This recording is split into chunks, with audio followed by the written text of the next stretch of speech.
నమస్కారం ఆర్వీఆర్ టీవీకి స్వాగతం. బిగ్ బాస్ ఫేమ్ సినీ నటి అశు రెడ్డి వివాదాల సుడిగుండంలో చిక్కుకుపోయారు. పెళ్లి పేరుతో తనను తన కుటుంబాన్ని నమ్మించి 9 కోట్ల రూపాయల పైగా మోసగించారని ఆమెపై ధర్మేంద్ర కుటుంబం ఫిర్యాదు చేసింది. దానిపై సిసిఎస్ పోలీసులు నాన్ బెయిలబుల్ కేసు నమోదు చేశారు. ఈ ఆరోపణలను ఖండించిన అశు రెడ్డి ఎఫ్ఐఆర్ను కొట్టేయాలని తెలంగాణ హైకోర్టును ఆశ్రయించారు. కనీసం ప్రాథమిక విచారణ కూడా చేయకుండా తనపై నేరుగా ఎఫ్ఐఆర్ నమోదు చేయడంపై ఆమె అభ్యంతరం తెలిపారు. బాధితుడు ధర్మేంద్ర తరపున అతని తండ్రి సత్యనారాయణ పోలీసులకు ఫిర్యాదు చేశారు. తన కొడుకును పెళ్లి చేసుకుంటానని వాగ్దానం చేసి 9 కోట్ల రూపాయలు పైగా ఖర్చులు పెట్టించారని, ఆమె సోదరికి కూడా 50 లక్షల రూపాయలు ఇప్పించారని సత్యనారాయణ ఇచ్చిన ఫిర్యాదులో పేర్కొన్నారు.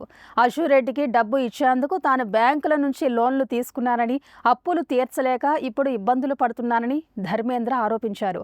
తన డబ్బు తిరిగి ఇవ్వాలని అడిగితే తనపైనే కేసులు పెడతానని లేదా ఆత్మహత్య చేసుకుంటానని అశు రెడ్డి బెదిరిస్తున్నట్టు ఆ ఫిర్యాదులో తెలిపారు.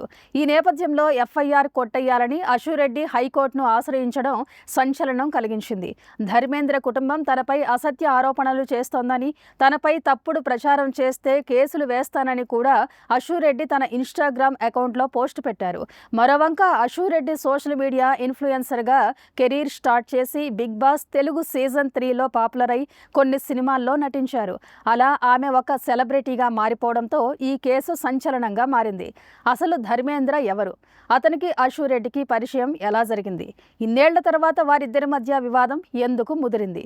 హైకోర్టు అశు రెడ్డి క్వాష్ పిటిషన్పై ఎలా స్పందిస్తుంది అనే అంశాలు ఇప్పుడు సంచలనంగా మారాయి. అశు రెడ్డి ధర్మేంద్ర మధ్య 5-6 ఏళ్లుగా పరిచయం ఉందని, అది పెళ్లి వరకు వెళ్ళిందని, ఆ పెళ్లి ప్రతిపాదన నిలిచిపోవడంతోనే ఇప్పుడు వివాదం తలెత్తిందని మీడియాలో ప్రచారం జరుగుతోంది. ఇక తనపై ఏవైనా తప్పుడు ఆరోపణలు చేస్తే చట్టపరంగా తీవ్రమైన చర్యలు తీసుకుంటానని అశు రెడ్డి బెదిరించడం ఇప్పుడు ఈ వివాదాన్ని మరింత హీట్ ఎక్కిస్తోంది. ఇలాంటి కరెంట్ అప్డేట్స్ కోసం చూస్తూనే ఉండండి మన ఆర్వీఆర్ టీవీ. లైక్ చేయండి, షేర్ చేయండి, సబ్స్క్రైబ్ చేయండి.